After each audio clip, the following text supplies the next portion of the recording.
The 12th of May 2020 is a historic day.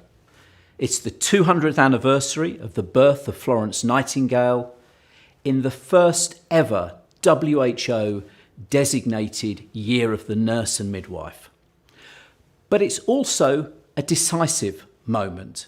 We stand in the middle of a global pandemic and we have choices to make that will affect both the health of our world and also our profession. COVID-19 has, though, also exposed the fragility of our health systems, our failure to adequately prepare, and our failure to invest properly and seriously in our health workforce. You started the fight against the virus with a shortfall of 6 million nurses.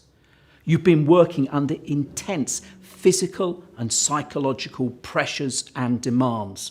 You were often not given the personal protective equipment that you needed. You were sometimes anxious, as were your family and friends, and at moments even scared. We saw infection rates rise amongst health workers, and tragically, as well as losing patients, you saw some of your friends and colleagues die as well. For those we have lost, we will mourn them. They will not be forgotten. And as we honour and celebrate what they have done, let us commit that their legacy must be, will be, that we will build stronger health systems together. Before the applause and the clapping fades, we will make sure that our leaders commit to action to ensure this happens. We know what must be done. The State of the World's Nursing Report tells us to invest in education, in jobs and in leadership. Our publication, Nursing the World to Health, shows us what already nurses around the world are doing in their daily practice. And our advanced practice guidance highlights the huge potential, often untapped, that we must unleash to allow nurses to improve access to health for people everywhere. We have the roadmap. We must take this to our politicians, to the policymakers, and say, this is what must be done. We have a solution. Here is a better way.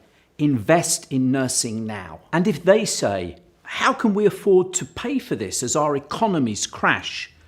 We say, for the people you serve, for their lives, for their economic security, for their freedoms, their ability to walk in the park, you cannot afford not to invest in nursing. And if you doubt whether we can do this, I say, look at how you have already changed the world. For those who have recovered from COVID-19, you have walked with them, whether they be prime ministers or ordinary people.